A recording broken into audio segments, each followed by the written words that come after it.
Hello दोस्तों, आपका स्वागत है गोल्डन फ्यूचर प्लेटफॉर्म में। आज 25 नवंबर 2022 है और मैं आप लोग के लिए 10 इंपॉर्टेंट करंट अफेयर का क्वेश्चन लेके आई हूँ जो आपके आने वाले एग्जाम के लिए बहुत ही ज़्यादा इंपॉर्टेंट रहेगा। अगर आप लोग मेरे चैनल पर नए हो तो चैनल को सब्सक्राइब कर लेना और बेल आइकन दबाना मत भूलना, जिससे कि आप लोग को मेरे आने वाले करंट अफेयर वीडियोज़ के नोटिफिकेशन मिल जाए और आपका एक भी इंपॉर्टेंट वीडियोज़ मिस ना हो।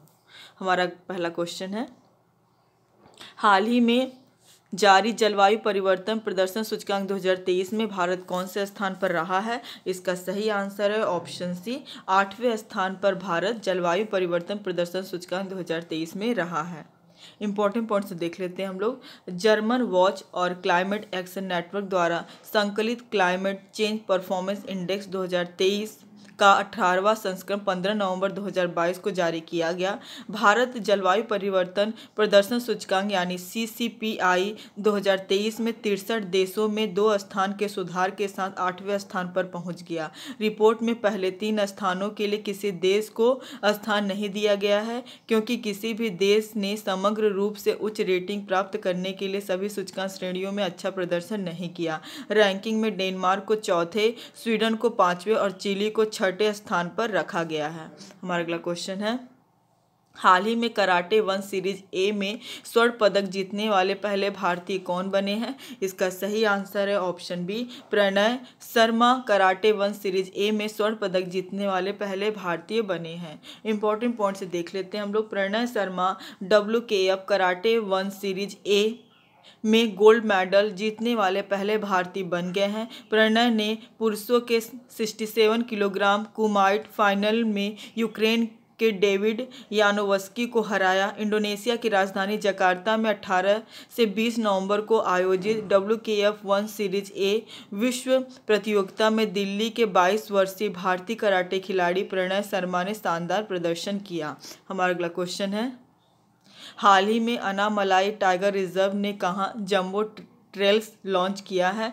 इसका सही आंसर है ऑप्शन ए, कोयम्बटूर में अनामलाई टाइगर रिजर्व ने जंबो ट्रेल्स लॉन्च किया है। इंपॉर्टेंट पॉइंट से देख लेते हैं हम लोग। अनामलाई टाइगर रिजर्व ने तमिलनाडु के कोयम्बटूर में जंबो ट्रेल्स लॉन्च किया है, जिसका उद्देश्य बाघ अभ्यारण्य में आगंतुकों को हाथियों, ATR के वनस्पतियों और जीवों और पहाड़ियों में रहने वाली आदिवासी जनजातियों के बारे में शिक्षित करना है। जिसका उद्देश्य टाइगर अभ्यारण्य को हाथियों एवं भ्रमण के वनस्पतियों और विभिन्न किस्मों और विभिन्न गुणों में आकर्षित करने के बारे में है। तमिलनाडु की राजधानी है चेन्नई। मुख्यमंत्री हैं के स्टालिन, राज्यपाल है RN रवि। हमारा अगला क्वेश्चन है, हाल ही में भारतीय वायुसेना ने एयरफेस्ट 2022 का आयोजन कहाँ किया है? इसका सही आंसर है ऑप्शन बी, नागपुर में भारतीय वायुसेना ने एयरफेस्ट 2022 का आयोजन किया है।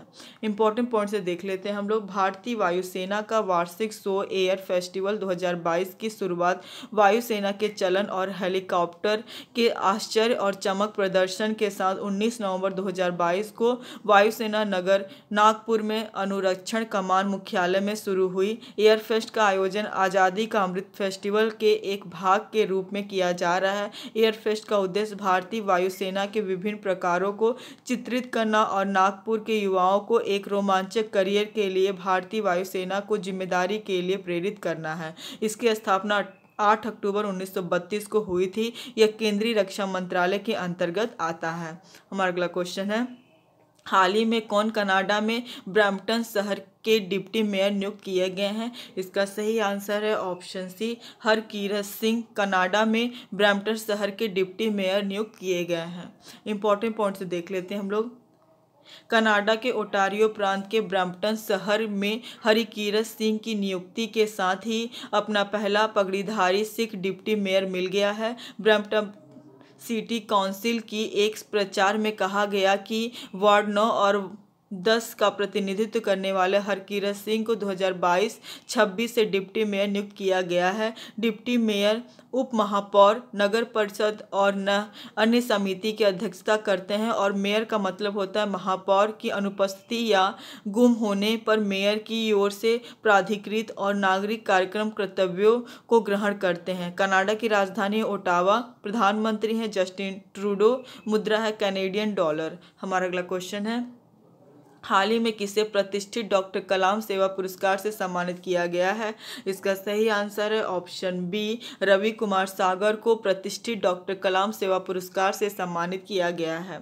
इंपॉर्टेंट पॉइंट से देख लेते हैं हम लोग। रवि कुमार सागर को सबसे प्रतिष्ठित डॉक्टर अब्दुल कलाम सेवा पुरस्कार से सम्मानित किया गया। यह पुरस्कार उन्हें समाज के लिए उनकी निरंतर सेवा के लिए प्रदान किया गया था और वे भारत के सबसे कम उम्र के उपक्रमों में से एक हैं। ट्विन स्टेट्स के एक युवा व्यवसायी रवि कुमार सागर, जिन्हें RKS के नाम से भी जाना जाता है, डॉक्टर कलाम सेवा पुरस्कार की मेजबानी हर साल वंदे भारत फाउंडेशन और लीड इंडिया फाउंडेशन द्वारा भारत के दिवंगत पूर्व राष्ट्रपति डॉक्टर APJ अब्दुल कलाम की जयंती मनाने के लिए की जाती है। हमारा अगला क्वेश्चन है, हाल ही में सरस आजीविका मेला 2022 का उद्घाटन कहाँ हुआ है? इसका सही आंसर है ऑप्शन ए, नई दिल्ली में सरस आजीविका मेला 2022 का उद्घाटन हुआ है।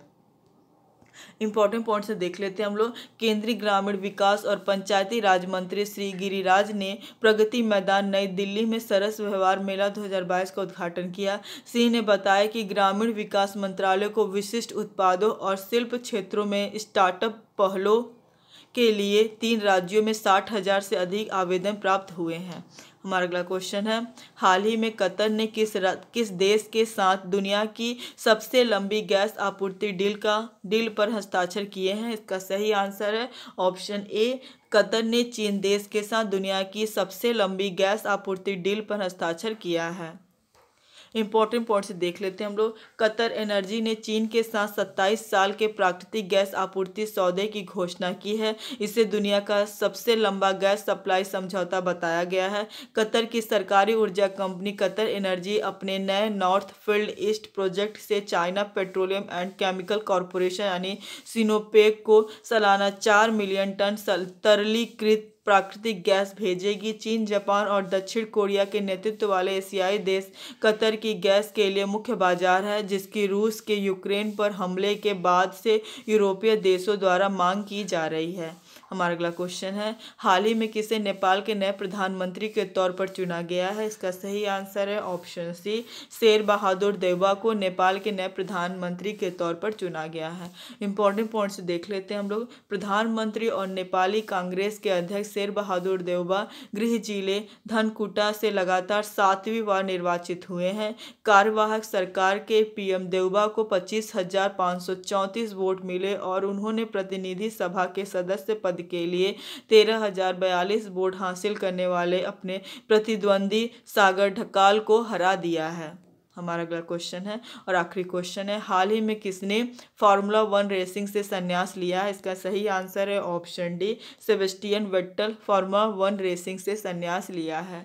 इंपॉर्टेंट पॉइंट से देख लेते हैं हम लोग। German racing driver Sebastian Vettel ने फार्मूला 1 रेसिंग में संन्यास लिया। रेड बुल के लिए प्रतिस्पर्धा करते हुए वेटेल ने 2010 और 2013 के बीच 4 फार्मूला 1 वर्ल्ड चैंपियनशिप और पहले फेरारी के साथ 6 सीजन लगाए। अबू धाबी ग्रैंड प्रिक्स में सेबेस्टियन वेटेल 10वें स्थान पर रहे, जो उनके करियर का आखिरी स्थान था।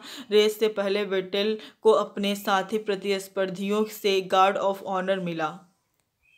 कल का जवाब है, हाल ही में किसे गांधी मंडेला पुरस्कार से सम्मानित किया गया है? इसका सही आंसर है ऑप्शन ए, दलाई लामा को गांधी मंडेला पुरस्कार से सम्मानित किया गया है। आज का सवाल है, भारत और किस देश के नौसेनाओं नसीम अलबह 2022 के बीच द्विपक्षीय अभ्यास का 13वां संस्करण शुरू हुआ है? इसका सही आंसर आप लोग कमेंट बॉक्स में दीजिएगा। आज के लिए बस इतना ही। Thank you for watching.